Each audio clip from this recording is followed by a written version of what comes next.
नीचे प्रस्तुत है आपकी मनपसंद कहानी तेरे बिना जिंदगी से कोई शिकवा तो नहीं का विस्तारित संस्करण लगभग 2000 शब्दों में, जिसमें प्यार, नाराजगी, दूरी, फिर मिलन और बीच बीच में बॉलीवुड के गीतों की दिल को छू लेने वाली पंक्तियां शामिल हैं।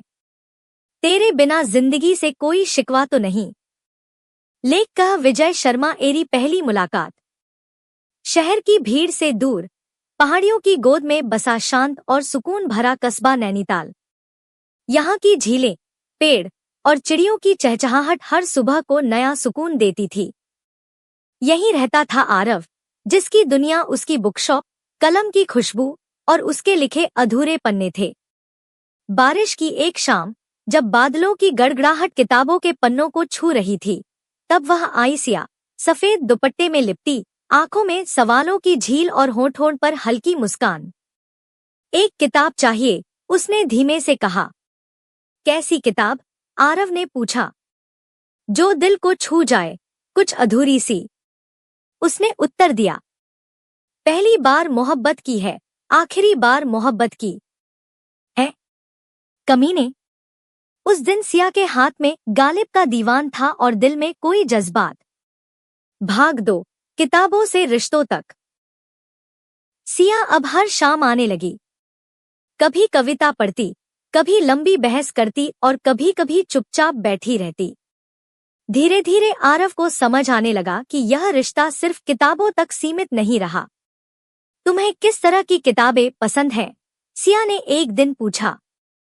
जिनमें अधूरी मोहब्बत हो और जो पूरी हो पाए, आरव ने मुस्कुराकर जवाब दिया। सिया हंस पड़ी। फिर तो हम एक ही किताब के दो पन्ने हैं। तुम मिले तो जैसे खो गया हूं मैं, कभी अलविदा ना कहना। वो पहली बार आरव के दिल में उतर गई थी। भाग 3। जुदाई की हवा।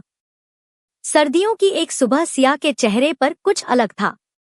वो चुप थी और आंखों में एक झिझक। बोलो सिया, क्या बात है? मुझे दिल्ली जाना है। MBA का एडमिशन मिल गया है। पापा बहुत खुश हैं। उसकी आवाज धीमी थी। आरव कुछ पल खामोश रहा। और तुम? उसने पूछा। मैं उलझ गई हूं आरव। यहाँ दिल है, वहाँ जिम्मेदारी। जाने क्या चाहती हो? तुमसे दिल की हर बात कह दी। रॉकस्टार? आरव ने कुछ नहीं कहा, बस एक किताब सिया की ओर बढ़ा दी। दी अनफिनिश्ड लव आए। तुम्हारे जाने के बाद क्या ये दुकान अधूरी नहीं हो जाएगी? उसने धीरे से पूछा। सिया की आंखों में नमी थी, पर बिना कुछ कहे वो चली गई। भाग 4। अकेलापन और इंतजार। सिया के जाने के बाद बुकशॉप जैसे सूनी हो गई। किताबें अब कहानियां नहीं सुनाती थी, बस धूल जमती रहती थी। हर शाम आरव उसी मेज पर बैठता जहां सिया बैठा करती थी। वहां एक किताब खुली रखी रहती, गालिब की तेरे बिना जिंदगी से कोई शिकवा तो नहीं। आंधी? लोग पूछते, कब आएगी वो? आरव मुस्कुरा कर कहता, जिसका पन्ना अधूरा हो वो लौट कर जरूर आता है। भाग 5। नई शुरुआत। 2 साल बाद वही नैनीताल, वही बुकशॉप। पर अब आरव थोड़े गहरे, थोड़े चुप थे। तब एक दिन दरवाजे पर घंटी बजी। सामने वही चेहरा, वही मुस्कान। सिया, क्या अब भी किताबें अधूरी हैं? उसने पूछा। आरव ठहर गया, फिर बोला, अब तो किताबें भी तुम्हें मिस करती हैं। तुम आ गए हो, नूर आ गया है। वीर ज़ारा। सिया की आंखों में आंसू थे।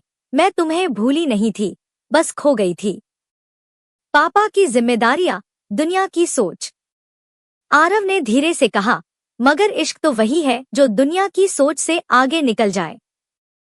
भाग 6। कुछ सवाल, कुछ जवाब। क्या तुम नाराज थे मुझसे? सिया ने झिझकते हुए पूछा। थोड़ा, पर ज्यादा खुद से।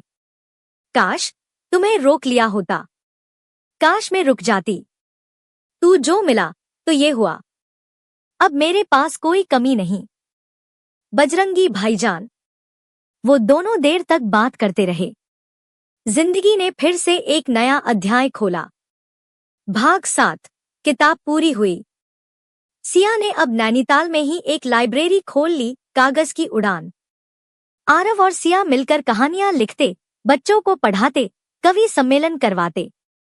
लोग कहते, इन्हें देखकर लगता है जैसे प्रेम कोई कल्पना नहीं, हकीकत है। रातें लंबी सी लगती हैं, दिन भी सुस्त से बीतते हैं, पर तेरे साथ अब हर मौसम मुस्कुराता है। तुम मिले। भाग 8। अंतिम पंक्तियां।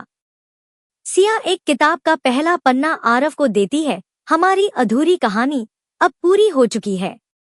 और उसके नीचे लिखा था, तेरे लिए ही जिया मैं, खुद को जो यूं दे दिया है। तेरे लिए प्रिंस। सीख। सच्चा प्यार अगर दिल से हो तो वक्त, दूरी और दुनिया कुछ भी आड़े नहीं आती। प्यार अधूरी कहानियों से शुरू हो सकता है, पर अगर दोनों साथ हों तो उसे मुकम्मल बनने से कोई नहीं रोक सकता।